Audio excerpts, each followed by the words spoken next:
네, 안녕하세요. 이번 동영상에서는 우리가 새로 8단원 내용을 새로 배우기 전에 우리가 7단원에서 배웠던 것들 중에 중요한 부분들 위주로 복습을 하고 넘어가도록 하겠습니다. 어, 그 지겨우실까봐 우선 어, 기사 두 개만 보고서 바로 복습을 하도록 하겠습니다. 제가 요 직전 동영상에서 말씀을, 회사 이름을 잘못 말씀드렸더라고요. 어, 그래서 찾아봤더니, 빙그레랑 혜태 아이스크림의 인수가 공정위에서 최종 승인이 났고, 그래서, 빙그레가 혜태 아이스크림을 인수하는 것으로 그렇게 결정이 최종 승인이 됐다고 합니다.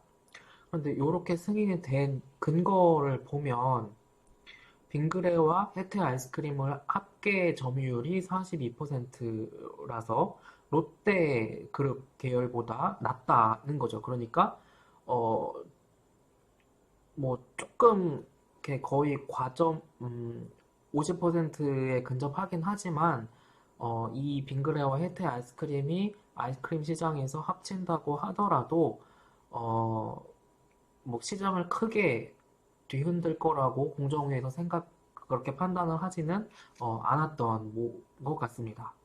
그래서 이렇게 기업들이 시장에 뭔가 큰 영향을 미칠 수 있는 사안에 대해서 인수합병을 하고자 할 때에는 이렇게 정부의 기관, 우리나라의 경우에는 공정위로부터 이렇게 승인을 받고 있습니다. 어, 뭐 그럴 일은 없겠지만 만약에 삼성전자랑 LG전자가 합병을 한다 해보세요.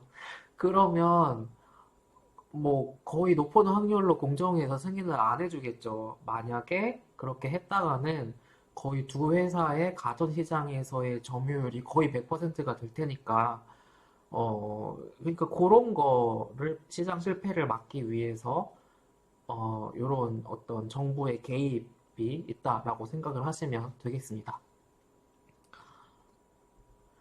그리고 최근에 넷플릭스나 뭐 왓챠나 그런 거 많이 보시죠? 그래서,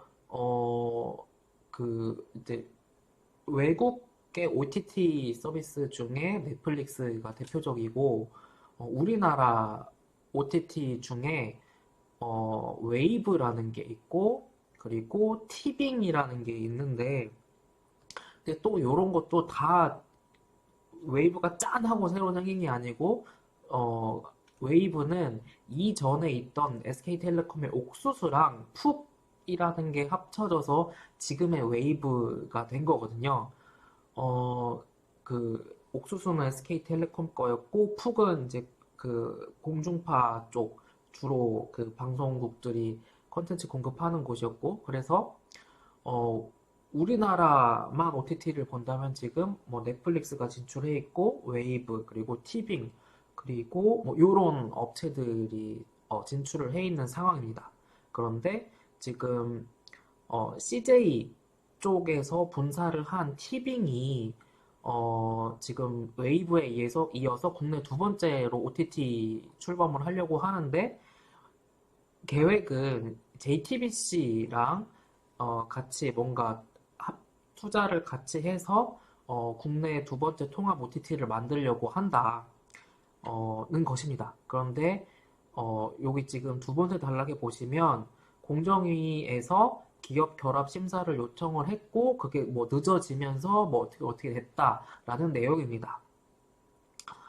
그래서 요런 거에서 보실 수 있듯이 어, 앞선 혜태와 빙그레 맞나?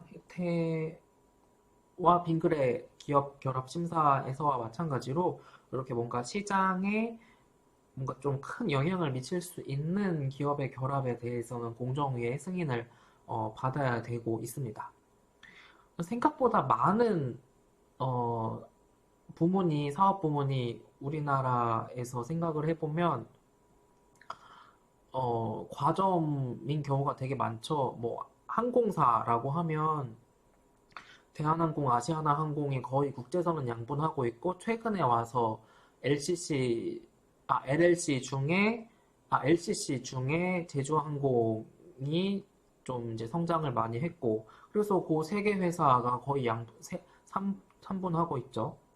뭐 앞서서 말씀드린 이동통신도 SKT, KT, LG유플러스가 그렇게 3분할하고 있고 뭐 전자제품 시장 말할 거 없죠. 삼성전자랑 LG전자가 양분하고 있고 뭐 소형 가전의 경우에는 SK매직이라던가 또 그 구대우전자가 또 있고 그래서 뭐 이렇게 일상생활에서 보다 보면 굉장히 많은 것들이 생각보다 perfectly competitive 하지는 않다는 것을 생각을 하실 수 있을 것입니다. 뭐 종이신문 만드는 회사들 있죠. 뭐 조선, 중앙, 동아일보 그렇게 세 개 회사가 있고 뭐 거기에 이제 뭐 매일경제, 한국경제 그다음에 뭐 몇 가지 언론사들이 더 있고 그래서 그런 식으로 굉장히 많은 영역에서 우리는 완전 경쟁 시장에 살고 있지는 않다라는 것을 실제 생활을 통해서 한번 다시 생각을 해보실 수 있겠습니다. 어, 우리가 요 7단원 내용에서는 우선 첫 번째로 웰페어라는 거에 대해서 설명을 드렸습니다. 그래서 요거를 도대체 누가 후생이라고 번역을 했는지부터 이제 시작을 했었죠. 그래서 웰페어라고 하는 것은 어떤 경제적인 웰빙에 있어서 자원이 잘 분배되는지에 대한 것을 경제학에서 웰페어라고 한다라고 이야기를 했습니다. 그리고 이 웰페어라는 단어는 이어서 8단원, 9단원에서도 조금씩 이제 계속 언급이 될 예정입니다. 우리가 7.1에서는 컨슈머 서플러스를 살펴보았고 7.2에서 이제 그와 또 반대 위치에 있는 프로듀서 서플러스를 살펴보았습니다. 컨슈머의 입장에서는 요 willingness to pay라는 거부터 살펴보았죠. 그래서 요 willingness to pay라는 것은 물건을 구입하고자 하는 바이어가 그 물건에 대해서 최대 얼마만큼까지 지불을 하려고 하는가를 나타내는 것이 willingness to pay였습니다. 그래서 컨슈머 서플러스는 어떻게 측정이 되냐면 바이어가 낸 금액 바이어의 willingness to pay 빼기 실제로 지불한 금액이 요 컨슈머 서플러스가 되겠습니다. 그래서 이와 같은 컨슈머 서플러스가 시장에서 소비자가 얼마만큼의 베니핏, 웰페어를 얻는지를 수치로 보여주는 것이라고 했죠. 그래서 우리가 예를 들어서 살펴보았습니다. 이렇게 4명이 있고 요 각각 4명의 willingness to pay가 이렇게 테이블 1에서 나와 있었습니다. 요걸 가지고 우리는 이렇게 일종의 디맨드 커브를 그려볼 수 있었습니다. 만약에 100달러가 넘으면 아무도 없고 80과 100 사이면 이렇게 테일러가 들어오고 그리고 70과 80 사이면 캐리가 또 추가로 들어오고 여기 50과 70 사이 50과 70 사이, 50과 70 사이이면 거기에 리한나가 들어옵니다. 테일러 들어오고, 캐리 들어오고, 리한나 추가 들어오고, 또 마지막으로 50을 딱 밑으로 가게 되면 가나도 들어오죠. 그래서 이렇게 총 4명의 willingness to pay를 가지고 우리는 일종의 디맨드 커브를 그려볼 수 있었습니다. 이렇게 그린 컨슈머 willingness to pay를 통해서 디맨드 커브를 그려보면 이것이 바로 컨슈머의 서플러스를 나타내 준다라는 것입니다. 그래서 컨슈머 서플러스는 디맨드 커브보다 밑에, 그리고 소비자가 지불하는 가격 위에, 그래서 이렇게 컨슈머 서플러스는 디맨드 커브 밑과 프라이스보다 위, 요 영역이 컨슈머 서플러스라고 우리가 이해했었습니다.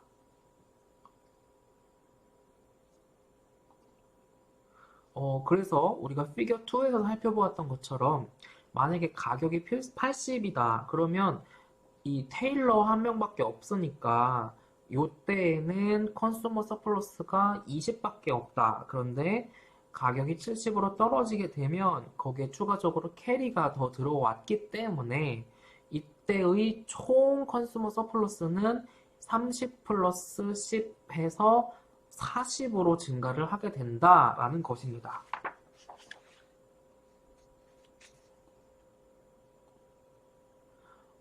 가격이 낮아지면 이렇게 컨슈머 서플러스가 증가를 하게 된다. 근데 그 원인은 어디에 있었냐면 가격이 낮아지면 기존의 시장에 이미 있었던 바이어가 더 낮은 가격으로 살 수 있기 때문에 existing 바이어한테도 컨슈머 서플러스가 증가되는 부분이 있는 것이고 새로운 플레이어, 새로운 바이어가 시장에 들어오게 되면 이제 그 새로운 바이어가 들어왔기 때문에 거기에서 컨슈머 서플러스가 새로 생겨나는 부분이 있다.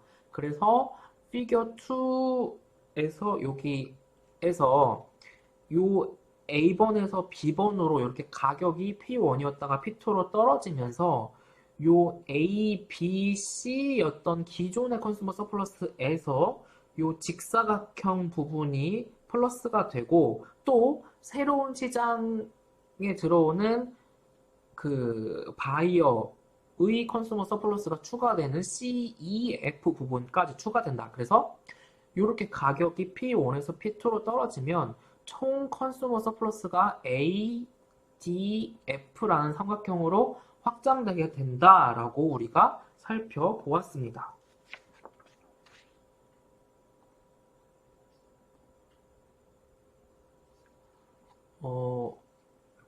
네, 그래서 이와 같은 컨슈머 서플러스가 바로 소비자가 얼마만큼의 베니핏, 웰빙을 얻는지를 보여주는 숫자로 보여주는 메저였죠. 지표였습니다. 이제 그럼에도 불구하고 그러면 무조건 가격이 떨어지면 소비자의 컨슈머 서플러스가 증가하니까 좋은 거냐라고 하면 여기에도 물론 예외는 있었습니다. 그러한 것이 바로 일리걸 드러그즈가 대표적인 예시였습니다. 아무리 가격이 떨어져서 마약을 싸게 살 수 있다고 한들 우선 자체로 건강에도 악영향을 끼치게 되고 또 그 마약을 직접 하는 주변 사람들한테까지도 좋지 않은 영향을 미치게 됩니다. 그렇기 때문에 이런 어떤 그 뭐라고 해야 되나 이런 어떤 악영향을 미칠 수 있는 어떤 재화 혹은 서비스의 경우에는 아무리 가격이 낮아져도 컨슈머 서플러스가 증가한다고 이야기 어렵다는 것의 예시가 되겠습니다. 그리고 우리가 7.2에서 바로 그 반대편에 서 있는 프로듀서의 서플러스를 이어서 살펴보았습니다. 그러니까 생산자한테는 얼마만큼의 비용을 들여서 생산하는지가 이 코스트라는 것으로 이야기를 할 수 있었습니다. 그래서 이 프로듀서의 서플러스의 경우에는 이 생산자가 받은 돈 빼기 물건 팔고 받은 돈 빼기 willingness to sell이 프로듀서의 서플러스로 이렇게 계산이 될 수 있었습니다. 그래서 프로듀서 서플러스라는 것은 이제 프로듀서의 입장에서 생산자의 입장에서 그 사람이 얼마만큼의 웰페어를 가질 수 있는지를 보여주는 것, 수치로 보여주는 것이라고 할 수 있겠습니다. 우리는 이 테이블 2를 통해서 마찬가지로 프로듀서의 서플러스도 이렇게 4명의 셀러가 있다. 그리고 이 4명 각각의 집에 페인트를 칠하는 비용은 각각 이와 같다라는 예시를 통해서 살펴보았습니다. 마찬가지로 프로듀서의 서플러스는 서플라이 커브와 밀접하게 연관이 되어 있습니다. 그리고 각각의 퀀티티, 공급량에서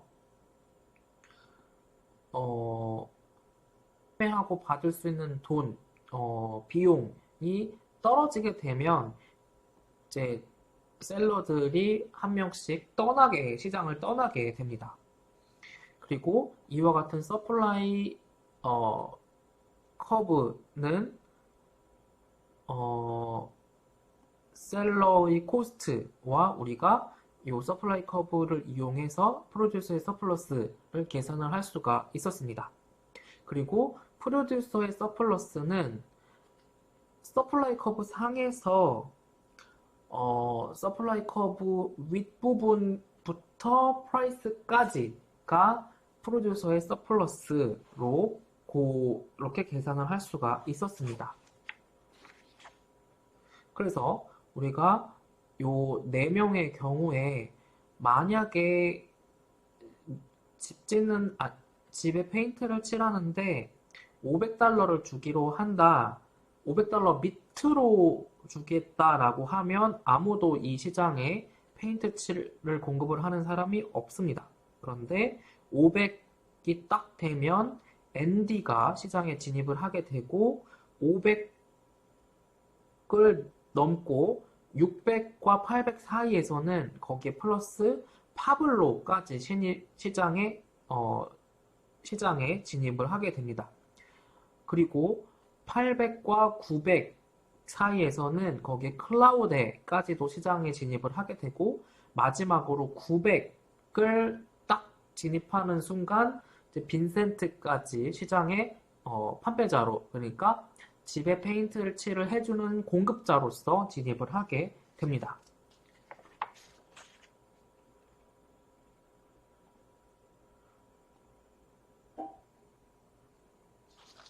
우리가 피겨 5번에서 살펴볼 수 있는 것처럼 만약에 가격이 $600면 이렇게 토탈 프로듀서의 서플러스가 $100입니다. 그런데 가격이 800으로 오르게 되면 거기에 ND 플러스 파블로까지 추가로 시장에 진입을 하게 된다. 그래서 ND의 프로듀서 서플러스 300 플러스 파블로의 프로듀서 서플러스 200을 합쳐서 총 500으로 프로듀서 서플러스가 100이었던 것이 500으로 증가하게 된다라는 것입니다. 이제 컨슈머 쪽에서랑 마찬가지로 이렇게 가격이 올라가면서 프로듀서의 서플러스가 증가를 하게 되는데 마찬가지로 이 가격이 오를수록 프로듀서의 서플러스가 증가한다는 것은 두 가지 원인이 있죠. 첫 번째는 기존의 시장에 있는 셀러가 더 가격을 잘 받을 수 있게 되면서 프로듀서 서플러스가 증가하는 부분이 있고, 가격이 올라감에 따라 새로 이제 마지널 프로듀서가 더 들어오는 거, 거기에서 생겨나는 프로듀서 서플러스가 새로 추가되는 부분이 있습니다. 그래서 그림 피겨 6번을 통해 살펴보면 P1일 때에는 이렇게 A, B, C가 프로듀서 서플러스였는데 만약에 가격이 P2로 오르게 되면 이 직사각형 부분이 기존 셀러한테 추가되고 또 시장에 새로 진입하는 프로듀서에 의해서 C, E, F 삼각형 부분이 새로 생기게 되는 거죠. 그래서 총 P1에서 P2로 가격이 오르게 되면 요 A, D, F라는 큰 삼각형으로 프로듀서 서플러스가 더 증가하게 된다라는 것이었습니다.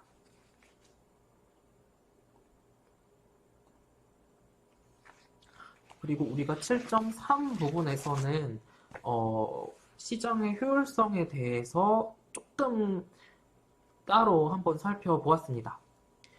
만약에 이런 어떤 독재자가 있다고 하자. 선의를 가진 사회 독재자가 있다라고 하자. 이 사람은 시장에 대한 모든 정보를 다 알고 있어. 누가 얼마만큼 사고 싶은지 팔고 싶은지 뭐 어떤 그런 거를 다 알고 있어. 그래서 전지전능한 어떤 플래너야. 그런데 이 사람은 선의를 가졌기 때문에 모든 사람이 이코노믹 웰빙을 극대화할 수 있기를 원한다. 그러면 어떻게 해야 되냐면 토탈 서플러스가 극대화되는 방향으로 하면 되겠죠. 근데 그러면 우리는 토탈 서플러스는 무엇인가? 즉 컨슈머 서플러스와 프로듀서 서플러스를 합친 것이 토탈 서플러스다. 그런데 컨슈머 서플러스는 이렇게 계산을 했었고 프로듀서의 서플러스는 이렇게 계산을 했었다. 그런데 사실상 요것과 요 항이 같다. 그러니까 요거를 합치게 되면 여기 마이너스 플러스 해서 없어지고 토탈 서플러스는 요렇게 남게 된다라는 것입니다. 그리고 우리는 efficiency라는 것과 equality라는 것의 어떤 약간 차이점을 살펴보았는데 efficiency라는 것은 그 경제가 가진 자원이 얼마나 효율적으로 배분이 되는지를 나타내는 거다. 그래서 토탈 서플러스를 극대화하는 것이 efficiency다. 그런데 조금 다르게 equality라는 것은 그 사회의 구성원들에게 얼마나 그 사회가 가진 재화나 서비스를 균등하게 분배하는가를 equality라고 한다. 그래서 efficiency는 비유하자면 파이를 얼마나 크게 할 수 있느냐가 efficiency고 equality라는 거는 그 파이가 어떻게 잘라지고 얼마만큼을 그 중에 배분을 누가 받고 하는가가 비유하자면 요 equality였다라는 것이었습니다.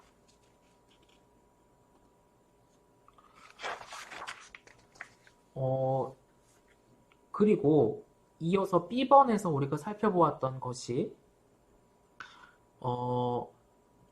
시장에 가만히 놔두게 되면 그 재화나 서비스를 가장 가치 있다고 여기는 바이어가 그 물건 혹은 서비스를 사게 되고 또 시장에 가만히 놔두게 되면 가장 저렴한 비용을 들여서 물건을 생산할 수 있는 생산자가 그 물건을 생산하게 된다라고 했습니다.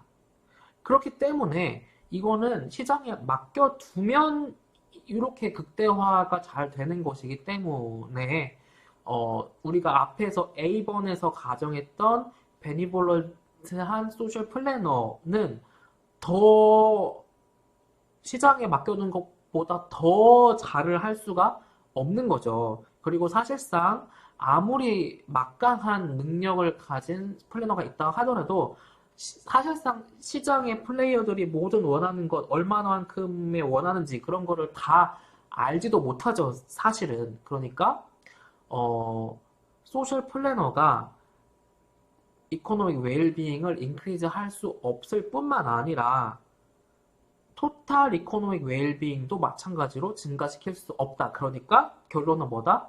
시장에 맡겨두는 것이, 어떤 아웃컴을 극대화 할 수 있는 것이다 라는 것이었습니다. 그래서 피겨 7번과 같이 토탈 서플러스는 이렇게 컨슈머 서플러스 부분과 프로듀서 서플러스 부분을 합쳐 놓은 것이 토탈 서플러스가 되겠습니다.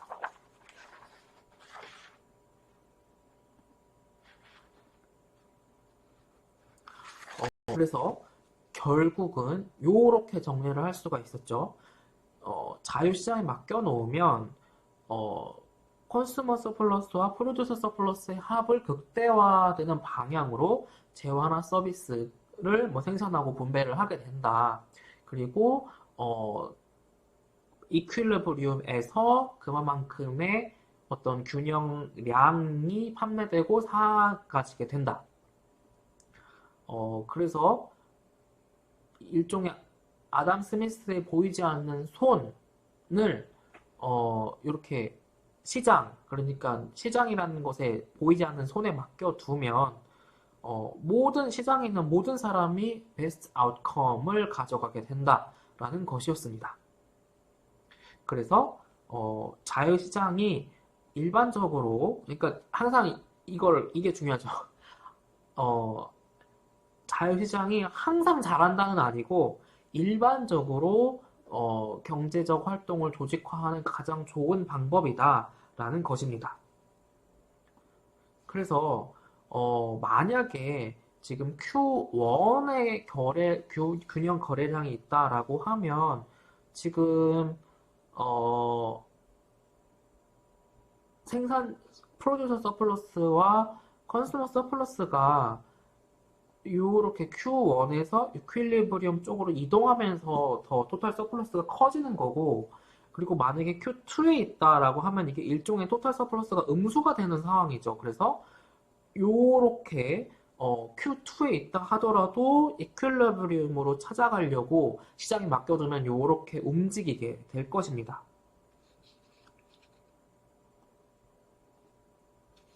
그리고 우리는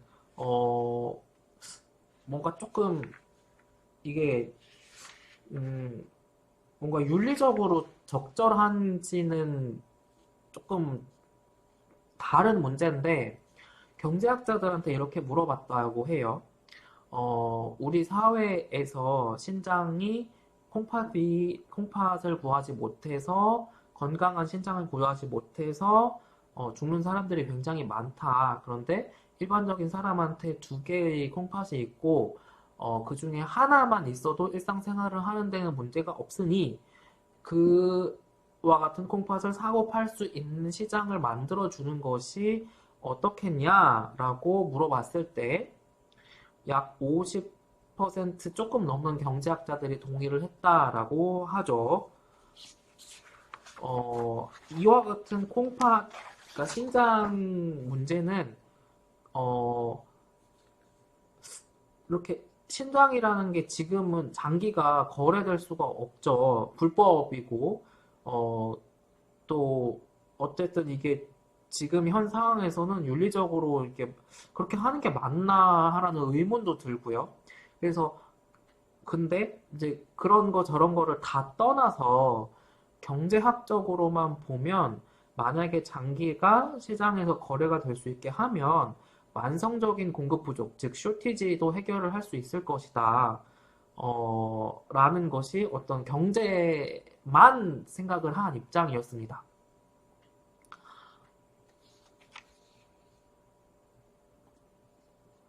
그래서 만약에 키드니 마켓을 뭐 허용을 해준다면 어떤 시장의 작용에 의해서 서플라이와 디맨드의 어떤 움직임에 의해서 신장이 필요한 사람은 돈을 주고 신장을 할 수가 있고 또 당연히 뭐 돈을 받고 신장을 누군가는 팔 수가 있고 이제 그렇게 하면서 더 이상 신장의 쇼티지는 없겠다. 그리고 궁극적으로 가장 효율적인 자원의 분배가 발생할 수 있을 것이다.